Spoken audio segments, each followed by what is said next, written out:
You matter. Till the day that you die, you will matter. And I hope you can see that you're worth being free, 'cause you matter. My first reaction to learning about narcissistic abuse and recovery from narcissistic abuse and narcissism in general was, oh, wow. You mean there are so many people out there who are just like my mother that they created a label for it? My second response was, there's a piece missing here. There is nothing that I have heard in the popular narcissism model that accounts for a dynamic that I have observed and participated in many times in my life. And it goes something like this. We have three people, one situation. We're not talking something that's prolonged for, like separate incidents over the course of years. I'm talking one situation that involves three people. And the person A is behaving and demonstrating all the characteristics of narcissism in their interaction with person B. And in that interaction, person B is demonstrating all the common characteristics of an empath, a victim, an enabler, whatever label you want to put there. At the same time, person B, in their interactions with person C, is demonstrating all the characteristics of narcissism. And person C now is demonstrating all the characteristics of the empath, victim, enabler. As I said, I have yet to see anything in the popular narcissism models that accounts for that dynamic. But that created a space for me because I had already been pulling together a relationship model that I call leveraged relationship. And it fits very nicely in this space to account for this dynamic. And so the result of combining narcissism with leveraged relationship is what I call positional narcissism. Now, positional narcissism is such a complex model that I didn't know even where to start at first. And then finally what came to the surface was Teeter-Totter, which is a great place to start actually, as I know from my own experience, because that's where I started. My name is Carissa Schulk, and thank you for joining me for this series introducing positional narcissism. Please give this video a thumbs up and share it with friends and enemies alike. When you subscribe to the channel, also be sure to hit the little bell icon and you'll be notified when I post new videos. And in the comment section below, please let me know which points you found particularly useful or meaningful and which points you'd like to see clarified or expanded on in future videos. You can follow me on Facebook and Instagram, and you'll find more details in the description either below or beside this video when you click on more below. There you will also find the link to my online store, and I hope you'll visit and make some purchases. At the time of this recording, I have 1 novel and 2 CDs of original music available. To get a feel for the content, be sure to stay tuned because at the end of each video, I'll have a brief excerpt from the novel or one of the CDs. And now, back to introducing positional narcissism. I can still remember I was walking in the park one day and I started to understand relationships as a teeter-totter, and that was the beginning of leveraged relationship for me. So we're not going to talk about leveraged relationship in this video, but we're going to start with relationship as a teeter-totter. Now, I love teeter-totters. I push, and then we both float. And then you push, and we both float. And then I push, and we both float. It's not hard. A teeter-totter is not hard. Now, I can imagine you're all out there saying, but relationships are hard, so how can relationships and teeter-totters have anything to do with each other? Well, most of what I'm going to talk about in this video is all the particular reasons why a teeter-totter can be hard, or why teeter-tottering can be hard. And all those teeter-tottering problems, relationship problems can be teeter-tottering problems, all the teeter-tottering problems can be relationship problems. So relationships often are hard, but that's not because relationship is hard. It's because there's problems with that particular relationship. And so I'm going to be talking about some of the teeter-tottering problems that can be applied to relationships to help us understand why relationships often are hard. The problems with teeter-tottering can be grouped in three basic categories. One is structural problems. The second is pairing or matching problems, because there's two people on a teeter-totter. So if they're not matched properly, there's going to be difficulty in the relationship.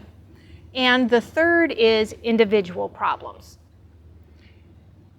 So we'll start for a moment with the structural problems. Now, one of the things that makes relationships a little challenging, or makes our understanding of relationships a little challenging, is because a relationship is an intangible. It's not like a teeter-totter where we can look at a piece of steel or several pieces of steel and easily make a determination, oh, there's something wrong here. We also have a tendency to not think of relationship as having a structure. Because it's intangible, we tend to not think of it having a structure. But in fact, the structure of a relationship is every bit as solid and immovable even, inflexible. To some extent, I would call it almost unchangeable. It's as much so as the tangible teeter-totter. And there's a good reason for that. Relationship, as I'm going to go into in more detail when I get into discussing leveraged relationship in future videos, the purpose of relationship is to provide security.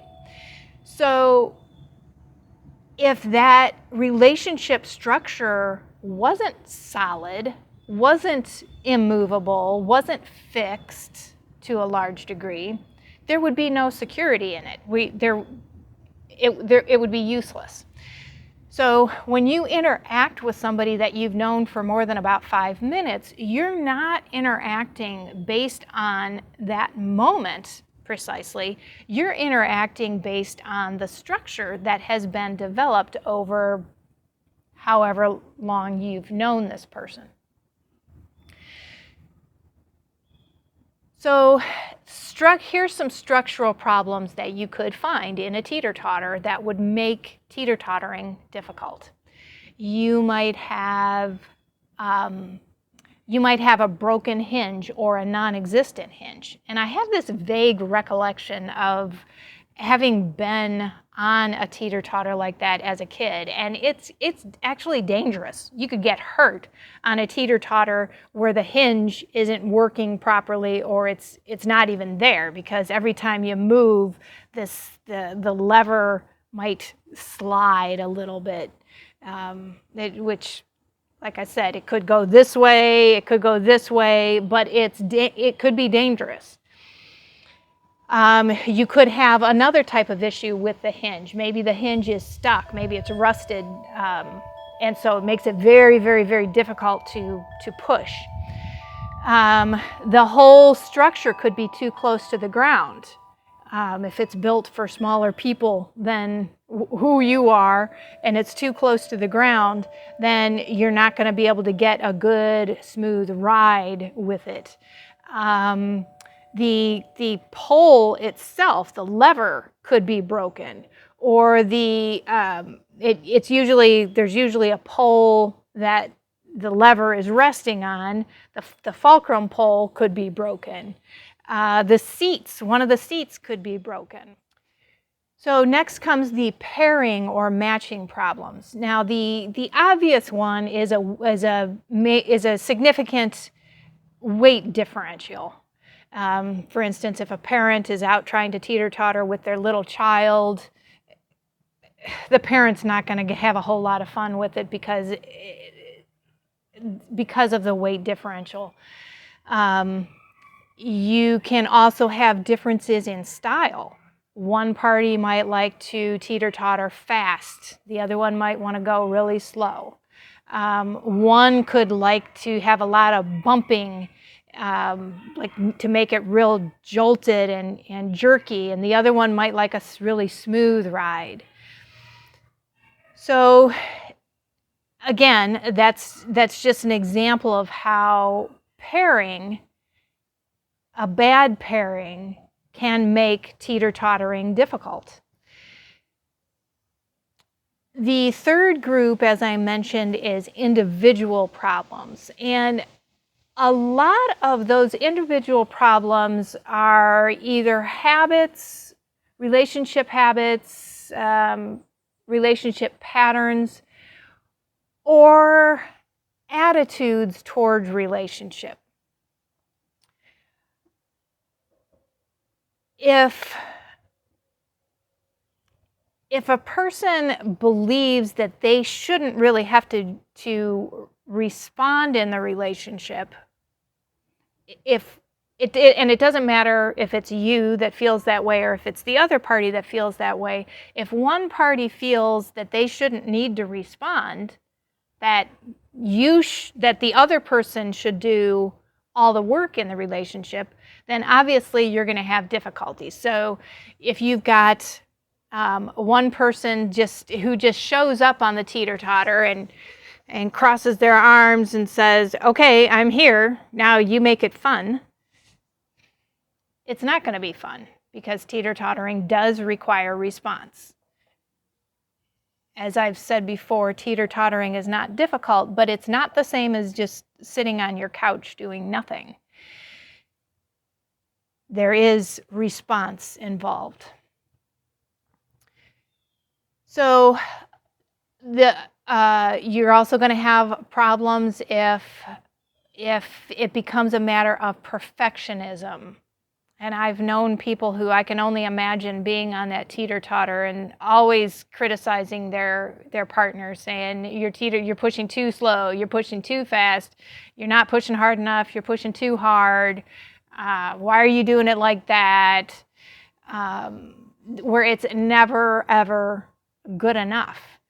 And obviously that makes teeter-tottering difficult for both parties. Even the perfectionist is going to have a rough time being on that teeter-totter because they're never going to be happy. You can also have situations where maybe one person just doesn't think they ought to have to be on a teeter-totter at all. Like, this is just dumb. Why are we doing this? I don't want to do this. That, if you're on a teeter-totter with somebody like that, it's not going to be much fun. And another real difficulty with teeter-tottering is if you have one party who's very easily distracted by all the other kids on the playground, everything that everyone else is doing, because then they're not even paying attention to the teeter-totter that they're on.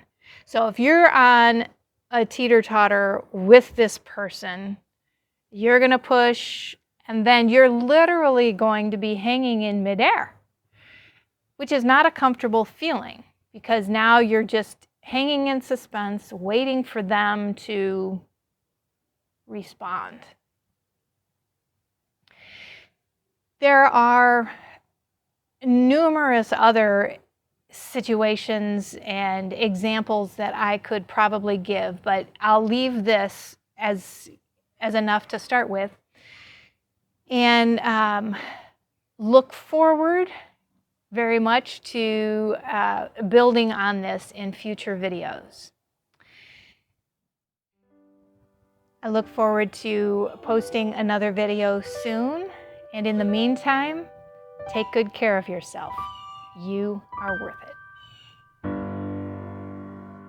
Summer's hard sometimes when it's hot.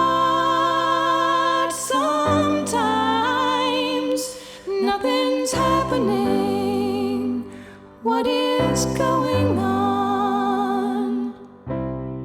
I wonder why I'm here. Then I hear the wind blow in the poplar trees. I hear the wind blow in the sun. I feel the wind blow, and in the breeze my heart says you have just begun. Summer's hard sometimes when it's dry. Sometimes clouds just scutter by, falling somewhere else. The only rain my tears